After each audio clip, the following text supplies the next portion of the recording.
Autrefois pays gris et post-communiste, la Pologne a brisé les chaînes de son stéréotype, défiant toutes les attentes et émergeant comme un phare du progrès et de la réussite. Au cours des 3 dernières décennies, cette nation extraordinaire a connu une transformation épique, dépassant toutes les autres économies d'Europe et même les puissances asiatiques comme Singapour, la Corée du Sud et Taïwan. Aujourd'hui, la Pologne se dresse fièrement comme un pôle technologique majeur, prêt à rivaliser avec la puissance du Royaume-Uni d'ici à 2030. L'époque de la fuite des cerveaux est révolue. Les Polonais hautement qualifiés rentrent en masse dans leur pays, leur expertise renforçant l'économie déjà dynamique de la Pologne. Mais les ambitions du pays vont bien au-delà de la simple croissance financière. Avec une formidable détermination, la Pologne construit avec diligence l'une des forces militaires les plus puissantes d'Europe, s'affirmant ainsi comme un acteur influent sur la scène européenne. Alors que ces changements remarquables continuent de prendre de l'ampleur, l'importance croissante de la Pologne ne peut plus être ignorée. Pourtant, malgré cette remarquable ascension, une menace se profile de l'intérieur, capable d'anéantir tout ce qui a été accompli.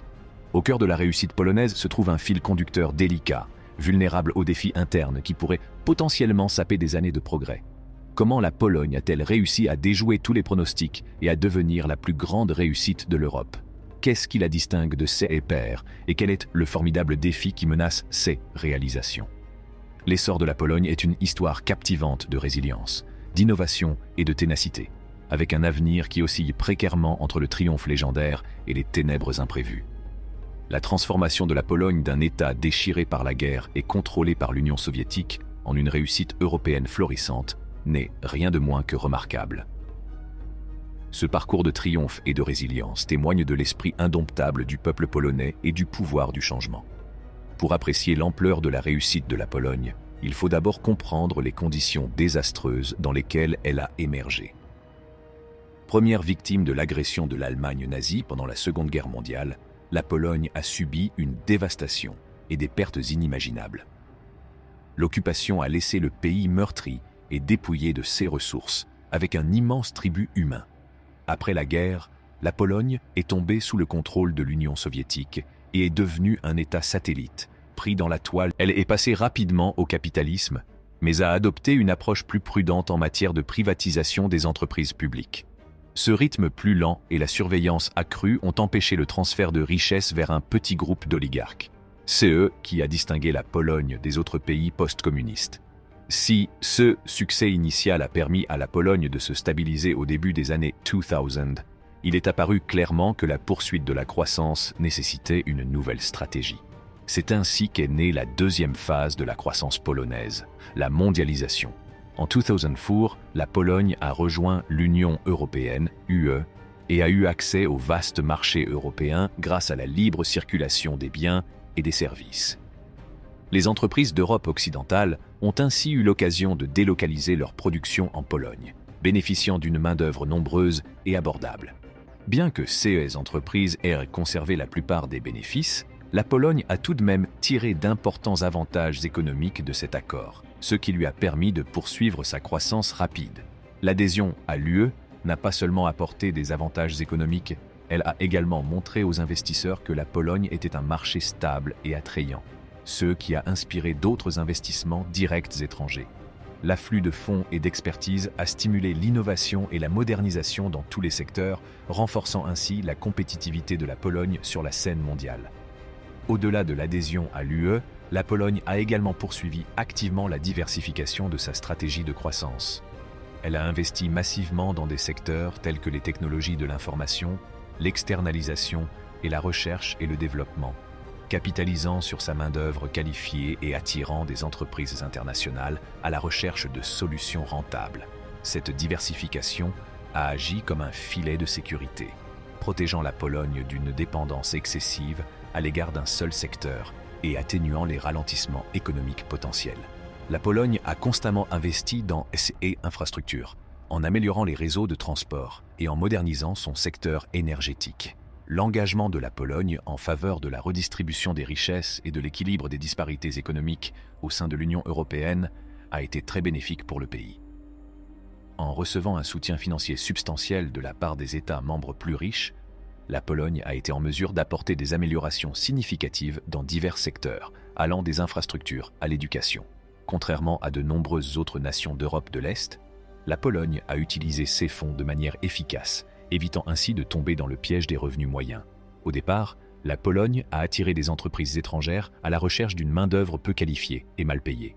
Cependant, le pays a connu une transformation remarquable au cours des 15 dernières années et possède aujourd'hui l'un des plus grands viviers de talents en ingénierie d'Europe. Cette évolution a attiré des géants de la technologie comme Google, qui ont établi des centres de recherche et de développement en Pologne. En conséquence, l'économie du pays a connu une croissance impressionnante, les salaires moyens augmentant considérablement tout en maintenant de faibles niveaux d'inégalité.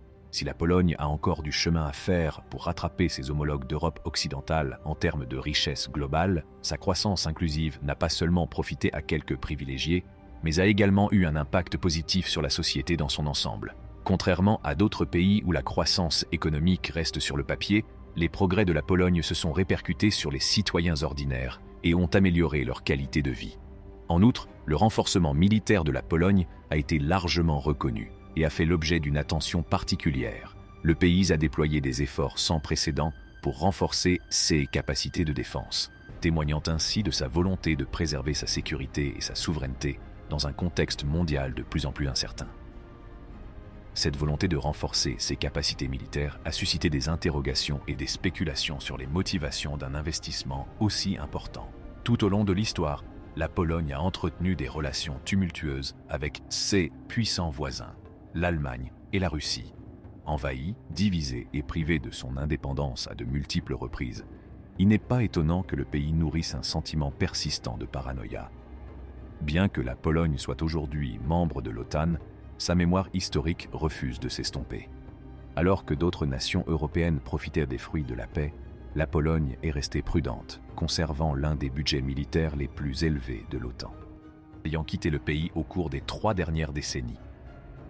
Cette fuite des cerveaux constituait une menace pour l'avenir de la Pologne, mais les tendances récentes suggèrent un renversement de situation. Les Polonais et les personnes d'origine polonaise vivant à l'étranger reviennent dans le pays, et l'afflux de plus d'1,5 million de réfugiés ukrainiens a amélioré le paysage démographique. Malgré ces signes positifs, il subsiste 2 risques majeurs qui pourraient entraver le développement de la Pologne. Le premier risque réside dans le fait que la Pologne est un pays à un revenu moyen qui dépend fortement des investissements étrangers, bien que les entreprises technologiques étrangères installent des centres à Varsovie. Les entreprises polonaises doivent encore établir leurs propres géants nationaux dans les secteurs à forte valeur ajoutée. La Pologne est donc vulnérable à la fuite des profits qui finissent souvent par quitter le pays. Pour être véritablement compétitive à l'échelle mondiale, la Pologne a besoin de ses propres entreprises locales, capables de stimuler l'innovation technologique et de créer une valeur substantielle à l'intérieur du pays. Cependant, le risque le plus important qui plane sur l'avenir de la Pologne est celui de ses divisions sociétales et politiques profondément enracinées. Le pays est de plus en plus divisé, avec l'émergence de 2 partis politiques distincts. L'un, caractérisé comme libéral et progressiste, et l'autre comme profondément conservateur et religieux, ceux qui rappellent le paysage politique des États-Unis. Ces 2 camps peinent à coexister, car ils sont devenus très méfiants et intolérants à l'égard des points de vue opposés, ce qui laisse peu de place au compromis. Le gouvernement conservateur polonais doit faire face aux critiques de l'opposition libérale qui lui reproche de contourner les règles, ce qui provoque des tensions avec l'UE. L'UE menace d'interrompre le financement de la Pologne en raison des violations de l'état de droit qu'elle perçoit.